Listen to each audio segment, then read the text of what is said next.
नमस्कार, आप सभी का स्वागत है हमारे चैनल अखंड ज्ञान पाठ में। आज इस वीडियो के माध्यम से हम आपके समक्ष एक बहुत ही सुंदर लेख का पठन करेंगे, जिसका शीर्षक है जो दोगे 100 गुना पाओगे। तो चलिए इस वीडियो की शुरुआत करते हैं। एक किसान को खेत में जादुई टब मिला। यह टब विशेष था।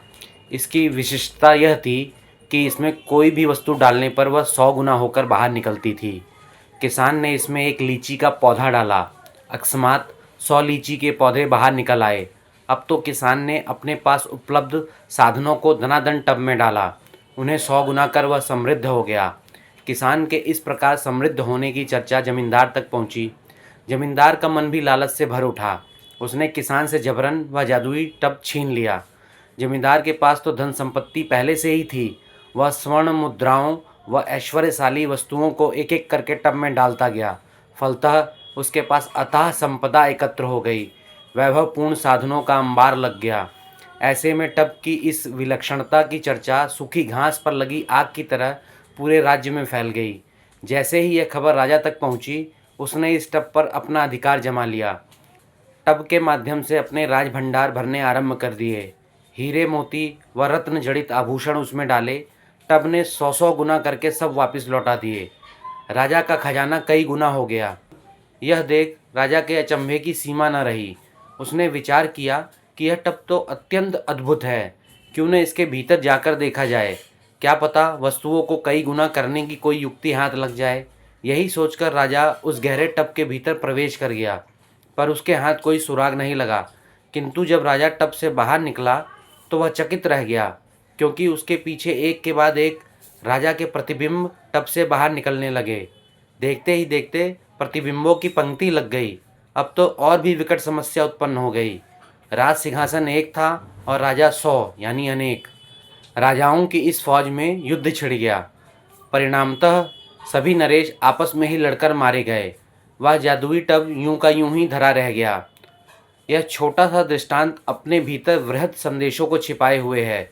यदि थोड़ा गहराई से सोचे तो आप पाएंगे कि यह टब प्रकृति का प्रतीक है। प्रकृति अर्थात हमारे आसपास का वायुमंडल, हमारे चारों ओर का पर्यावरण व इर्द गिर्द की परिस्थितियाँ अथवा हमारा वातावरण। अब जैसे कि टब का विशिष्ट गुण था कि उसमें जो भी वस्तु डाली गई वह 100 गुना होकर वापस मिली, उसी प्रकार प्रकृति का भी यह नियम या विधान है कि आप जो कुछ भी उसे देंगे वो आपको वही वापस लौटाएगी। 100 गुना या कई गुना करके लौटाएगी। जैसे कि किसान जब भूमि में एक बीज बोता है तो परिणाम स्वरूप कई गुना बीज अंकुरित हो उठते हैं। ठीक ऐसे ही हर इंसान अपनी हैसियत, अपनी वृत्ति प्रवृत्ति, अपनी अवस्था अनुसार जो कुछ भी माँ प्रकृति को अर्पित करता है वह उसे कई गुना करके वापस लौटा देती है।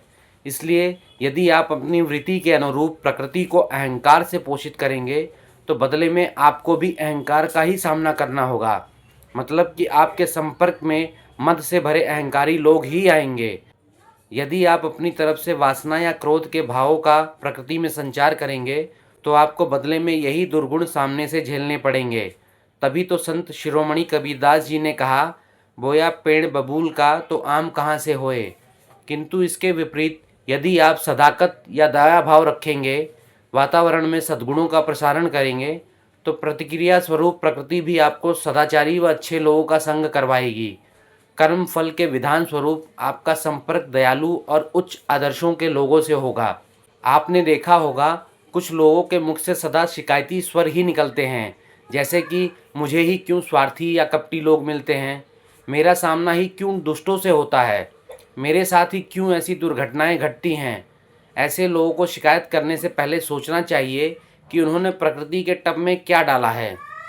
अपने इस जन्म में या गत जन्मों में सृष्टि को क्या अर्पित किया है। जरूर कुछ नकारात्मक ही किया होगा, तभी आज हमें प्रकृति कई कई गुना करके नकारात्मकता लौटा रही है। इसलिए प्रकृति से श्रेष्ठ पाने की इच्छा रखने से पूर्व हमें प्रकृति को श्रेष्ठ अर्पित करना होगा।